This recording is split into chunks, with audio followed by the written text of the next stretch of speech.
എല്ലാ സ്കൂളുകളിലും മലയാള ഭാഷാ പഠനം ഉറപ്പാക്കുന്ന ബിൽ നിയമസഭ പാസാക്കി. സംസ്ഥാനത്ത് ഇനി മലയാളം അറിയാത്ത ഒരു കുട്ടിക്കും SSLC പാസ്സാകാൻ കഴിയില്ല. മലയാള ഭാഷാ നിർബന്ധിത ബിൽ എന്നതിന് പകരം മലയാള ഭാഷാ പഠനമെന്ന ബില്ലിന്റെ പേരിൽ സബ്ജക്ട് കമ്മിറ്റി ഭേദഗതി വരുത്തിയിരുന്നു. ഇതുൾപ്പെടെയുള്ള ഭേദഗതികളോടെയാണ് ബിൽ നിയമസഭ പാസാക്കിയത്. 1-ാം ക്ലാസ് മുതൽ ക്രമാനുഗതമായി മലയാളം പഠിപ്പിക്കും. ഭാഷാ ന്യൂനപക്ഷ സ്കൂളുകളിൽ നിലവിൽ 3 ഭാഷകൾ പഠിപ്പിക്കുന്നുണ്ട്.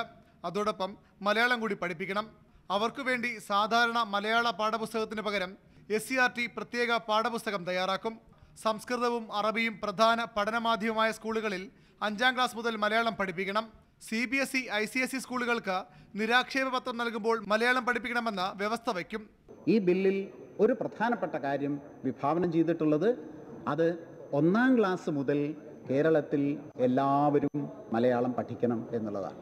ഇതര സംസ്ഥാനങ്ങളിൽ നിന്നും വിദേശത്തു നിന്നും തുടർ പഠനത്തിലെത്തുന്ന വിദ്യാർത്ഥികൾക്ക് 9-ാം ക്ലാസ്സിൽ പ്രത്യേക പാഠപുസ്തകം നൽകും. ഇവരും മലയാളം പഠിക്കണമെങ്കിലും പരീക്ഷ എഴുതേണ്ട ആവശ്യമില്ല. മലയാളം അടിച്ചേൽപ്പിക്കുന്നത് ശരിയല്ലെന്നും CBSE സ്കൂളുകളിൽ മലയാളം നിർബന്ധമാക്കാൻ നിയമപ്രകാരം കഴിയില്ലെന്നും പ്രതിപക്ഷം പറഞ്ഞു. മലയാളം അടിച്ചേൽപ്പിക്കുകയല്ല, സമൂഹത്തിന്റെ പൊതുബോധം മലയാളത്തിനൊപ്പം നിൽക്കുകയാണ് വേണ്ടതെന്നും വിദ്യാഭ്യാസ മന്ത്രി അഭിപ്രായപ്പെട്ടു. ന്യൂസ് 18 തിരുവനന്തപുരം.